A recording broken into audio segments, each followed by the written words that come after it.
여러분 저희가 이 한 해 동안 교회 표어를 능히 감당하는 교회 되게 하소서라는 말씀을 가지고 한 해 동안 믿음 생활을 하게 되는데요. 여러분 어렵고 힘든 일들을 늘 만났던 우리 믿음의 선조들이 있습니다. 그분들에 대한 말씀이 히브리서 11장 말씀에 쭉 나오죠. 여러분 그래서 우리 11장 말씀, 히브리서 11장 말씀을 우리 몇 주간 동안 함께 살펴보면서 믿음의 사람이 그 힘들고 감당하기 어려웠던 삶의 문제들을 어떻게 능히 감당할 수 있었는지를 말씀을 통해 함께 살펴보고자 합니다. 저희가 읽었던 창세기 말씀은 우리 잘 아시는 말씀이에요. 그 아담과 하와의 두 자녀 가인과 아벨이 하나님께 제사를 드리지 않습니까? 근데 하나님께서 가인의 제사는 받지 않으셨고 아벨의 제사는 받으셨다. 이 내용을 우리는 잘 알고 있죠.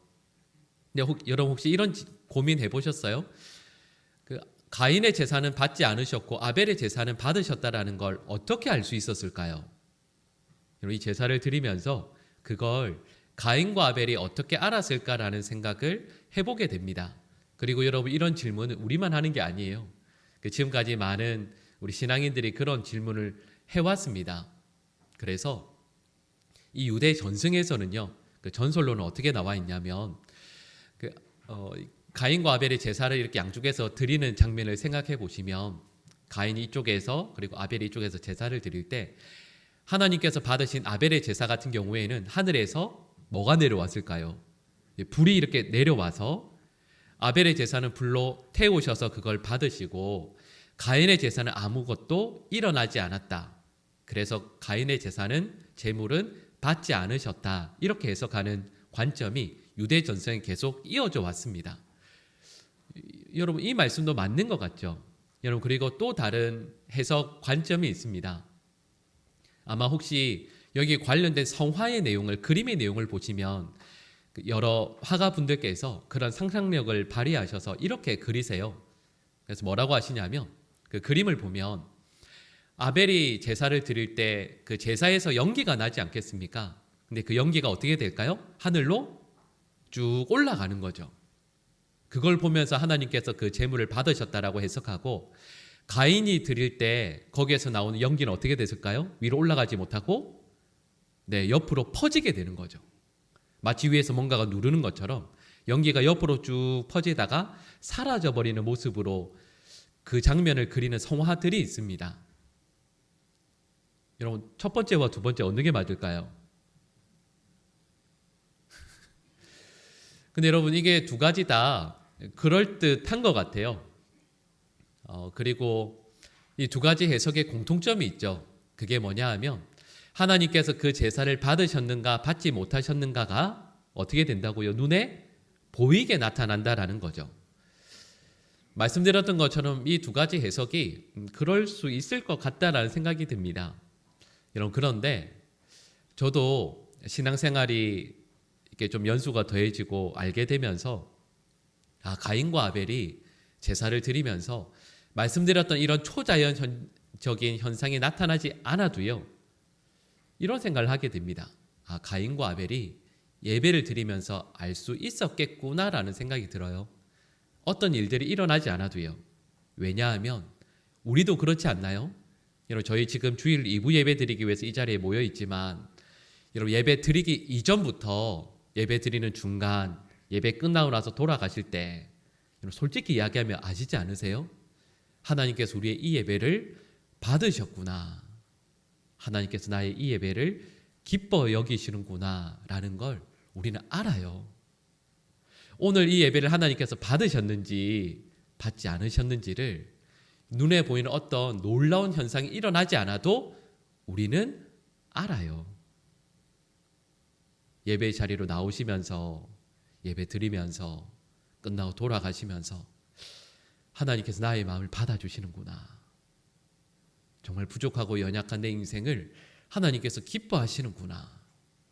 내가 드리는 찬양, 내가 드리는 이 기도, 말씀을 듣는 이 순간 하나님께서 나에게 말씀하고 계시는구나라는 걸 알아요. 여러분 그런 마음, 그런 고백이 없을 때가 있고 근데 어느 날은 그게 너무 감사해서 눈물이 날 때가 있어요. 그냥 예배 전에 10분, 20분 전에 와서 앉아서 엎드려 있는 데에도 하나님께서 감동을 주실 때가 있죠. 여러분, 그러니까 가인과 아벨이 제사를 드렸을 때 하나님께서 받으셨는지 어떻게 아냐고요? 어떻게 하나님께서 나의 제물을 받지 않으셨는지를 어떻게 아냐고요? 제사 딱 끝나고 나서 표정 보면 알아요. 가인과 아벨이 제사를 끝나고 서로 얼굴을 마주했을 때 가인의 얼굴에 불만과 불평이 가득한 것을, 그리고 나의 얼굴에 기쁨과 은혜와 눈물이 가득한 것을 보면 하나님께서 예배를 받으셨는지를 받지 않으셨는지를 알게 되죠. 여러분, 그러니까 오늘 본문 말씀의 내용을 저희가 함께 살펴보면서 우리는 이런 소망을 품게 됩니다. 여러분, 이 한 해 동안 우리 모든 성도들의 예배를 하나님께서 기뻐 받으시기를 간절히 소망합니다. 여러분, 모든 예배, 모든 자리들마다 하나님께서 주신 은혜, 감사와 감격이 혹시 내 곁에 있는 누구에게는 없을지 모르지만, 여러분, 이 자리에 있는 우리 모든 성도들에게 하나님께서 이 귀한 은혜를 주셔서 예배 드리고 또 말씀 보고 기도하고 찬송할 때 우리 하나님께서 주시는 놀라운 위로, 변화, 기쁨이 가득한 이 한 해가 되기를 간절히 축복합니다. 여러분, 실은 저희가 이 한 해 동안 능히 감당하는 교회가 되게 하여 주십시오라는 이 제목을 가지고 한 해 동안 믿음 생활할 때요, 실은 가장 중요한 전제가 무엇이겠습니까? 그럴 수 있는 힘이 어디서 나오겠어요? 하나님께서 기뻐 받으시는 예배를 우리가 드리는 데서부터 그 힘이 있을 수 있는 것 아니겠습니까? 그 힘을 날마다 공급받고 능히 감당해내는 우리 모든 주의 백성들 되시기를 간절히 축복합니다. 여러분, 이 창세기 말씀에서요, 그리고 오늘 본문 말씀에서도 히브리서 11장 믿음의 사람들이 이야기할 때 아벨에 대해서 가장 먼저 말씀하시는 이유가 있습니다. 창세기 2장과 3장 말씀을 보시면 아담과 하와가 범죄하고 에덴 동산에서 쫓겨나게 되죠. 그리고 나서 가인과 아벨이 출생하게 됩니다. 가인은 농사하는 사람, 그리고 아벨은 양치는 사람으로 자라나게 되죠. 근데 여러분, 이 본문 말씀에 보시면 아담이 제사를 드리는 내용이 안 나와요. 물론 제사를 드렸겠죠. 그리고 가인과 아벨에게 가르쳤을 겁니다. 너의 어머니와 아버지가, 내 아내가 에덴 동산에서 하나님을 늘 뵈며 살았었는데 우리의 범죄함으로 인하여 이곳으로 쫓겨나게 되었다. 그러나 그 하나님을 그리워하며 또 그 하나님께 우리의 삶을 제사를 드리는 것은 마땅한 것이다. 가장 소중한 것으로 나의 마음과 정성을 다해 하나님께 예배드리고 감사의 제목들을 아뢰는 것, 그것은 너와 너의 동생이 해야 할 일이다. 분명히 가르치지 않았겠습니까? 그래서 시간이 지나서 이제는 가인과 아벨이 그 제사를 각각 드리게 되었습니다. 자, 여러분, 여기까지 이렇게 말씀을 드렸을 때 여러분, 이 내용이 왜 창세기 4장 말씀에 기록이 되어 있을까요? 여러분, 이걸 특별히 오늘 본문에서 강조하고 있는 이유가 있습니다. 여러분, 창세기 4장 말씀인데요, 여러분, 창세기 말씀은 누가 썼죠? 모세가 쓰지 않았습니까? 여러분, 그 말은 이 창세기 저희가 읽었던 4장의 말씀을, 실은 1장부터 마지막까지 나오는 말씀들을 누가 듣고 있는 걸까요? 출애굽해서 광야에서 헤매이고 있는 이스라엘 백성들이잖아요. 여러분, 우리는 모세오경이라고 하죠. 창세기부터 신명기까지 나오는 내용들의 말씀을 읽고 들을 때마다 이런 생각을 합니다. 거기에 나오는 많은 내용들 중에 제사에 대한 말씀들이 많이 나오거든요. 그래서 이스라엘 백성들도 실은 그렇게 생각했습니다. 하나님은 제사를 참 좋아하시는구나. 그러니까 자꾸 말씀하시죠. 그래서 이스라엘 백성들은 하나님께 제사를 많이 드려야 되는구나, 그렇게 생각했거든요. 오늘 본문에서 제사에 대한 가장 첫 번째 말씀을 하시는데 이렇게 말씀하시는 거죠. 아니다. 하나님은 제사를 그저 좋아하시는 분이 아니다. 많은 제사를 드리면 하나님께서 기뻐하시고 적게 제사를 드리면 슬퍼하시는 것이 아니라 너희들이 한 번 제사를 드려도 그 제사 가운데 하나님께서 기쁘게 받으시는 제사가 있고 하나님께서 기뻐하시지 않는 제사가 있다. 그리고 이 말씀은 저에게 이것을 분명히 깨닫게 해줍니다. 여러분, 우리도 실은 드리는 예배가 참 많잖아요. 우리 주일 예배도 드리지만 수요 예배, 또 금요일에도 또 매일 새벽마다 늘 예배가 있지 않습니까? 그런데 예배가 많다고 해서, 횟수가 많다고 해서 하나님께서 기뻐하시는 것이 아니라 한 번의 예배 가운데에서도 하나님께서 기쁘게 받으시는 예배를 드려야 함을 모세를 통해서 이스라엘 백성들에게 그리고 저희들에게도 말씀해 주고 계시는 거죠. 여러분, 그러니까 오늘 말씀을 대하면서 그렇군요. 하나님께서 기뻐하시는 예배, 하나님께서 기뻐하시는 그 제사를 오늘도 드려야만 어떤 어려움, 어떤 일들이 있다 할지라도 능히 감당할 수 있는 힘과 능력을 우리는 얻게 된다라고 말씀하시는 거죠. 그러면 우리가 그 다음에 이렇게 질문을 할 수 있지 않겠습니까? 그렇다면 하나님께서 기뻐하시는 제사, 그리고 하나님께서 기뻐하시는 제물이라는 것은 어떤 것인가? 이렇게 질문할 수 있겠죠. 우리 오늘 본문 말씀인데요. 창세기 4장 4절에서 5절 우리 화면에 나올 텐데요. 우리 노란색으로 되어 있는 부분 같이 읽어볼까요? 같이 읽겠습니다. 여호와께서 아벨과 그의 제물은 받으셨으나 가인과 그의 제물은 받지 아니하신지라. 아멘. 자, 여러분, 이 말씀을 한번 잘 보시겠어요? 어떤 신학자들은 가인과 아벨이 드린 제물에서 그 제사의 정당성을 찾습니다. 예를 들면 아벨은 피 흘림이 있는 제사를 드렸고 가인은 피 흘림이 없는 제사를 드렸으니까 하나님께서 가인의 제사는 받지 않으신 것이다, 아벨의 제사는 받으신 것이다, 이렇게 해석하거든요. 여러분, 우리가 읽은 말씀을 다시 한번 잘 보세요. 여호와께서 무엇을 받으셨다고요? 아벨과 그의 제물은 받으셨으나, 이렇게 말씀합니다. 제물이 먼저예요? 사람이 먼저예요? 사람이 먼저예요.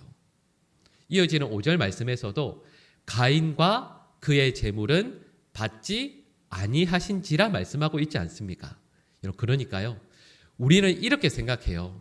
우리 예배 드리러 나오면서 내가 드리는 제물이 부정한 나의 삶을 정당화할 거라고 생각합니다. 내 삶은 엉망이어도 내가 드리는 헌금, 내가 드리는 제물이 풍족하고 많으면 그게 부족했던 나의 삶을 의롭게 정당하게 만들 것이라고 생각합니다. 그런데 오늘 본 말씀은 전혀 다르게 말씀하는 거죠. 오히려 사람이 부족한 제물을 사람들의 눈에 보기에는 부족해 보이는 어떤 것이라 할지라도 그 사람이 그 제물을 오히려 의롭게 만들어낸다라고 오늘 본문은 말씀하시는 거죠. 그리고 하나님께서는 저와 여러분들이 드리는 제물 그 자체보다 저와 여러분 사람에 훨씬 더 많은 관심을 가지고 계시다라는 것을 알게 됩니다. 그리고 이 같은 내용을 저희가 읽었던 히브리서 11장 4절에서는 좀 더 다르게 표현합니다. 여러분, 우리 히브리서 11장 4절 말씀 전반부 내용을 같이 한번 읽어볼까요? 믿음으로 아벨은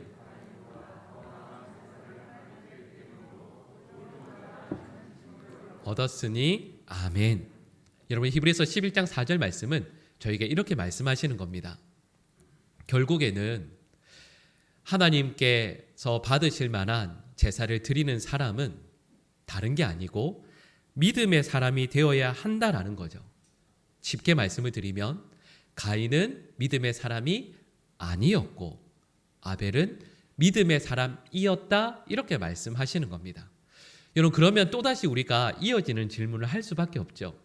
여러분, 그렇다면 하나님께서 기뻐 받으시는 예배, 그 제사를 드리는 믿음의 사람이 된다라는 것은 어떤 것인가? 그 믿음의 내용이 과연 무엇인가? 라는 질문을 하게 되지 않겠습니까? 그 내용을 오늘 본 말씀은 아니지만 히브리서 11장 6절 말씀에서 이렇게 대답하고 있습니다. 같이 읽어볼까요? 믿음이 없이는 하나님을 기쁘시게 하지 못하나니 하나님께 나아가는 자는 반드시 그가 계신 것과 또한 그가 자기를 찾는 자들에게 상 주시는 이심을 믿어야 할지니라. 아멘. 이 히브리서 11장 6절 말씀은 그 믿음의 내용이 무엇인지를 말씀합니다. 이 6절 말씀 다시 한번 보시겠어요? 중간에 두 번째 줄에 보면 이렇게 말씀하죠. 하나님께 나아가는 자는, 여러분, 하나님께 나아간다는 말이 마치 뭘 말씀하는 것 같으세요? 하나님께 예배 드리는 것을 말씀하는 것 같지 않습니까? 근데 하나님께 예배 드리는 자는 기억해야 할 것이 있습니다. 그게 뭐죠? 반드시 그가 계신 것과, 여러분 이것이 첫 번째 내용입니다. 여러분 그러니까 이런 말씀을 하는 거죠. 여러분 하나님께 예배 드릴 때 가장 먼저 뭘 믿어야 한다고요? 하나님께서 계시다라고요. 여러분 제가 이렇게 말씀을 드릴 때 이거 이상하지 않으세요?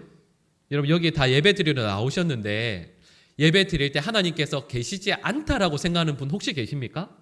없으실걸요? 아니 하나님께서 계시지 않는다라고 생각하면 어떻게 제사를 예배를 드리겠습니까? 하나님께 예배 드리는 모든 분들은 하나님께서 계시다라는 걸 반드시 믿게 되죠. 여러분 당연한 것 아니겠습니까? 그런데 이 히브리서 11장 6절 말씀에서는 믿음의 사람이라는 것은 하나님께 나아올 때, 하나님께 예배 드릴 때 하나님께서 반드시 계시다라는 걸 믿어야 한다라고 굳이 말씀하고 있거든요. 여러분 이걸 오늘 창세기 말씀에 연결해 보면 이렇게 말씀드릴 수 있습니다. 가인은 하나님이 계시다라는 걸 믿었어요. 언제 믿죠? 예배 드릴 때. 그런데 언제는 믿지 않을까요? 예배 드리지 않는 순간에는 믿지 않는다라는 뜻입니다. 그리고 반대로 아벨은 삶의 모든 순간에 하나님께서 나와 함께 계시다라는 것을 믿는다라는 뜻이겠죠. 여러분 이것이 드러나는 것이 창세기 4장 8절 말씀 우리 화면에 나오는데 같이 읽어볼까요? 가인이 그의 아우 아벨에게 말하고 그들이 들에 있을 때에 가인이 그의 아우 아벨을 쳐 죽이니라. 아멘. 어떤 의미죠? 우리가 알고 있는 것처럼 가인이 자기의 동생을 쳐서 죽입니다. 어디서 죽이죠? 들에서요. 왜 집에서는 안 했을까요? 집에는 누가 있죠? 아버지와 어머니가 계시니까요. 그럼 제가 방금 말씀드린 내용을 아시겠죠? 가인은 제사 드릴 때, 예배 드릴 때 거기에 하나님이 계신 걸 믿습니다. 집에서는 누가 있는 걸 믿죠? 아버지와 어머니가 있는 걸 믿어요. 그런데 들에는요, 아무도 없다라고 믿습니다. 그러니까 가인은 아벨을 다른 곳이 아니라 아무도 없다라고 생각하는 들에서 자기의 동생을 쳐서 죽이는 거죠. 하나님께서 가인의 제사를 왜 받지 않으셨는지를 우리는 여기에서 알게 됩니다. 진정한 예배라는 것은, 여러분 진정한 예배는 하나님께서 여기에만 계시다라고 믿지 않는 겁니다. 진정한 예배는 하나님께서 우리 삶의 어느 순간, 어느 자리에서도 늘 계시다라는 것을 믿고 고백하는 사람만 드릴 수 있습니다. 그 사람이 참된 하나님의 백성이라는 거죠. 말씀드렸던 것처럼 가인은 하나님께서 예배의 자리에 있다라고 분명히 믿어요. 그걸 어떻게 부인하겠어요? 그런데 그 하나님이 나의 집에도 안 계시고 이 들판에도 안 계시고 내가 일하는 그 들판, 내가 홀로 그곳에서 일한다라고 생각했지 거기에 하나님이 계시다라고는 한순간도 생각지 못했습니다. 여러분 그리고 이건 어쩌면 지금 믿음 생활을 하고 있는 많은 그리스도인들에게 그대로 적용이 되지 않겠습니까? 우리 가끔 그럴 때 있지 않으세요? 교회 와서 여기 앉아서 예배 드릴 때 깜짝깜짝 놀라시죠? 하나님께서 여기 계시는구나. 하나님께서 여기 계시는데 그게 놀랍게 다가올 때가 있어요. 내 가정에서는, 내 직장에서는 하나님께서 계시지 않는다라고 생각하다가 내 옆에 있는 사람들을 보니까, 예배하는 그 누군가를 보니까 하나님께서 정말 계신 것 같거든요. 근데 많은 그리스도인들이 그렇게 살아갑니다. 여러분 다윗이 얼마나 위대한 신앙의 사람입니까? 근데 그 다윗조차도 하나님께서 계시지 않는다라고 생각했을 때 밧세바와의 범죄를 만들어내는 거죠. 그 위대한 다윗이, 그 훌륭한 신앙의 인물 다윗이 가장 추악한 인물이 되어버리는 것은 하나님께서 나와 함께 계시다라는 것을 인정하지 않을 때였습니다. 그러고 보면 오늘 본 말씀은 이렇게 말씀하는 거죠. 가인은 하나님께서 내 삶의 자리에 계시지 않은 곳이 너무 많습니다. 계시지 않은 순간이 너무 많은 사람이죠. 다르게 이야기하면 아벨은 삶의 어느 자리, 어느 순간에나 하나님께서 계신 사람이었습니다. 믿음의 사람이라는 것은 여러분 이렇게 예배 드릴 때 훌륭하게 대단해 보이는 사람이 아니에요. 믿음의 사람이라는 것은 매일매일 매 순간순간 어느 곳에서나 하나님께서 나와 함께 계심을 인정하고 그 하나님을 믿고 살아가는 사람입니다. 그리고 우리 모든 성도들이 그런 믿음의 사람 되시기를 간절히 축복합니다. 여러분, 그런데 이렇게 말씀을 드렸을 때 어떤 분들이 이렇게 말씀하실지도 모르겠어요. 목사님, 그 말씀도 맞기는 맞는데 저도 삶의 자리들에서 문득문득 하나님께서 계시다라는 걸 깨달을 때가 있어요. 일할 때도 그렇고 학교에서도 그렇고 집에서도 그렇고 하나님께서 계시다라는 걸 깨달을 때가 있어요. 근데 대신 아주 드물긴 한데 그래도 가끔 깨달을 때가 있어요. 여러분, 만약에 그런 분이 계시다라고 한다면 맞아요. 아예 하나님을 인정하지 못하고 깨닫지 못하는 분들보다 정말 훌륭하신 거죠. 여러분, 그런데 오늘 본 말씀은 우리 믿음의 수준을 거기에까지 맞추면 안 된다라고 말씀하는 거예요. 우리가 조금 전에 읽었던 히브리서 11장 6절 말씀 끝부분에 보면 이렇게 말씀해요. 그가 자기를 찾는 자들에게 상 주시는 이심을 믿어야 할지니라, 이렇게 말씀하거든요. 자, 그럼 여기에서 기억해야 될 내용이 있습니다. 그가 자기를 우연히 마주치는 자에게가 아니에요. 어떻게 하는 자에게요? 그를 찾는 자에게요. 하나님을 찾고 또 찾는 그 사람에게 하나님께서 상을 주신다. 그리고 그 사람이 믿는 사람이다 라고 말씀하시는 거죠. 그리고 이건 이런 의미입니다. 하나님을 찾는다라는 것은 우리 삶에서 우선순위를 다른 데 둘 것이 아니라 가장 첫 번째 우선순위에 하나님을 두어야 한다라는 뜻인 거죠.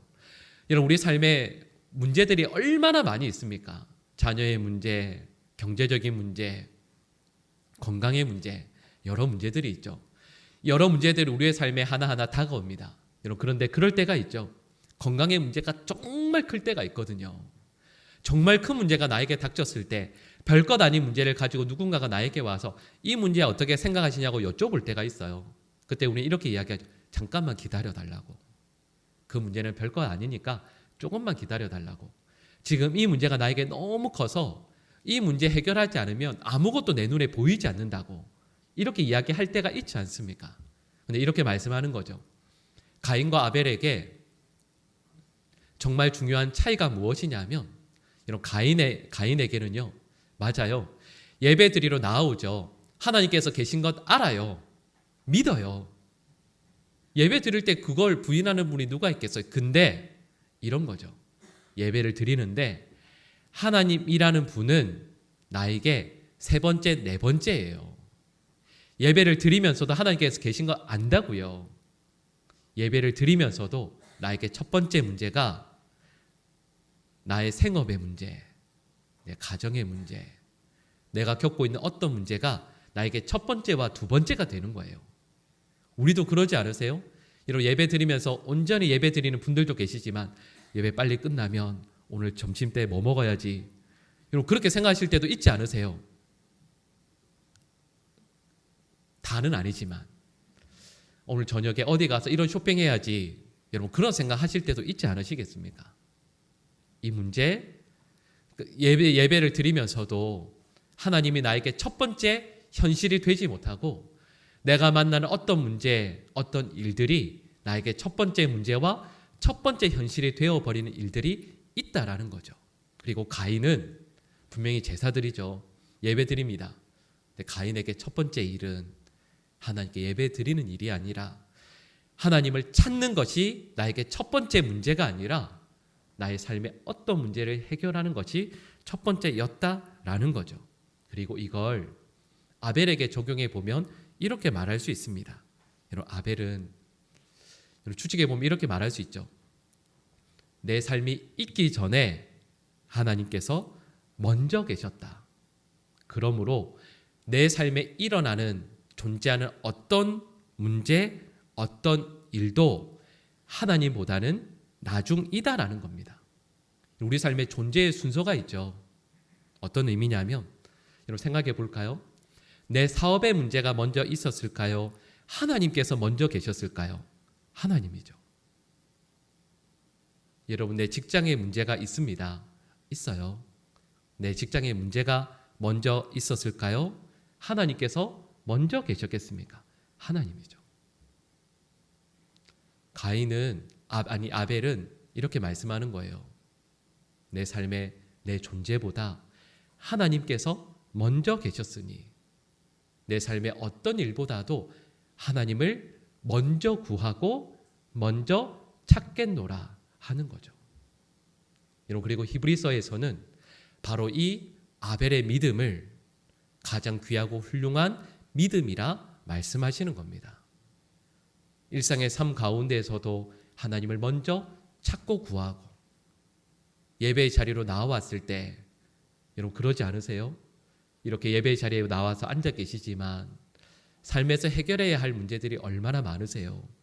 나의 건강, 내 자녀, 삶의 문제들이 정말 많이 있지만 그런 것들은 다 내려놓고 예배하는 이 순간 하나님을 예배하고 하나님을 구하고 찾는 것이 내 삶의 첫 번째 우선순위가 된다라는 것을 다시 한번 확인하고 고백하는 거죠.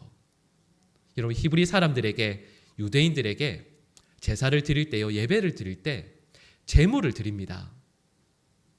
여러분, 히브리 사람들에게 다른 민족들과는 다른 종교들과는 다른 예배를 드릴 때 특별한 의미가 있어요.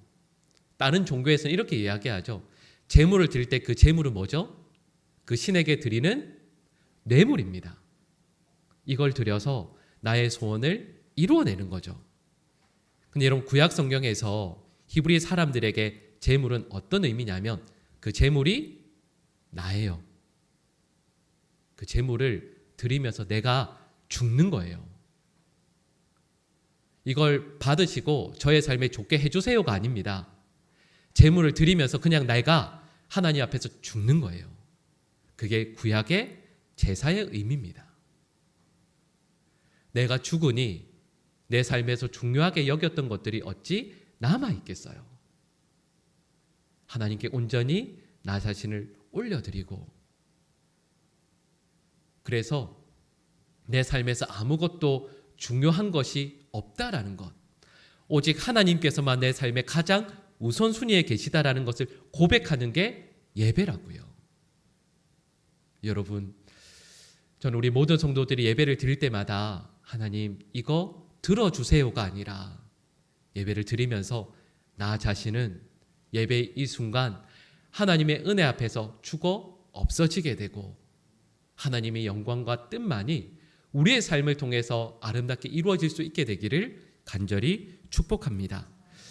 여러분, 히브리서 11장 4절 말씀 끝부분에 보시면 이렇게 말씀해요. 우리 같이 한번 읽어볼까요? 그가 죽었으나 그 믿음으로써 지금도 말하느니라. 아멘. 여러분, 이 말씀 한번 다시 한번 생각해 보시겠어요? 그가 죽었으나, 아벨이 죽었죠. 그런데 그 믿음으로 지금도 말하고 있다. 이렇게 말씀하지 않습니까? 여러분, 저는 이 히브리서 11장 4절 말씀을 읽을 때마다, 끝부분의 말씀을 읽을 때마다 이런 것들이 생각이 나요. 여러분 한번 잘 들어봐 주시겠어요? 제가 몇 가지 단어를 말씀드릴 텐데 아마 잘 아시는 단어들일 거예요. 루이비통, 샤넬, 프라다. 여러분 뭔지 아시죠? 뭐죠? 명품이에요. 다 명품들이죠. 근데 여러분, 명품에 제가 저는 아는 게 몇 개밖에 없어서 이렇게 말씀을 드렸지만, 여러분 이 명품들의 특징이, 공통점이 뭔지 아세요? 그건 네, 그렇죠. 비싸죠. 네, 비싸죠. 네. 근데 여러분 이 제가 몇 가지를 말씀을 드렸는데 공통점이 뭐냐면 다 처음 만드신 분들의 이름이에요. 명품은 다 처음 만든 분들의 이름을 따서 만들어요. 그분들의 이름이 제품 하나를 만들었을 때 거기에 온 힘과 마음과 정성을 다 쏟은 처음 만드신 그분의 이름이 지금까지도 전해지는 거죠. 여러분 우리 집에 실은 이런 명품은 하나도 없어도 돼요. 있을 필요 없죠. 그런데 말씀드렸던 것처럼 아벨은 그의 믿음으로 대를 이어서 오는 모든 믿음의 백성들에게 믿음이라는 것은 이런 것이다라고 우리에게 보여줘요. 저는 우리 모든 성도들의 믿음이 아벨이 그러하였던 것처럼 명품 믿음이 될 수 있기를 간절히 축복합니다. 여러분 나중에 여러분의 자녀들이 손주들이 3대 4대 이어가는 여러분의 모든 후손들이 믿음이라는 것은 이런 거라고, 우리 아버지와 어머니에게서 물려받은 다른 것은 없지만 믿음만큼은 너무 훌륭하셨다고, 삶의 어느 자리에서도 하나님을 부인하는 법이 없었고 어떤 일들이 있어도 하나님께서 가장 우선순위에 있는 분이었다라고. 아벨은 죽었지만 그의 믿음이 지금까지 우리에게 말씀하고 있지 않습니까? 우리 모든 성도들의 믿음이 여러분 아름다운 명품의 믿음이 될 수 있기를 간절히 축복하고요. 여러분 이 한 해 우리 모든 성도 드리는 예배들마다 하나님의 살아계심을 믿고 하나님을 날마다 구하며 그 하나님께서 우리의 삶에 놀라운 능력들을 행하시는 사랑하는 모든 주의 백성들 되시기를 간절히 축복합니다. 기도하겠습니다. 사랑의 하나님, 이 한 해 우리 모든 성도들에게 아벨의 믿음을 허락하여 주시옵소서. 살아계신 하나님을 매 순간순간 믿고 고백하게 하시고 알게 하시고 누리게 하시고 그 하나님을 찬양하는 하나님의 백성들 되게 하여 주시며 삶에 어떤 문제와 어려움이 있다 할지라도 그것들을 뛰어넘어 우리 하나님께서 우리 삶의 가장 첫 번째 현실이요 믿음의 고백이 되는 우리 사랑하는 모든 성도들의 삶 되게 하여 주시옵소서. 이 모든 간구를 예수님의 이름으로 기도드립니다. 아멘.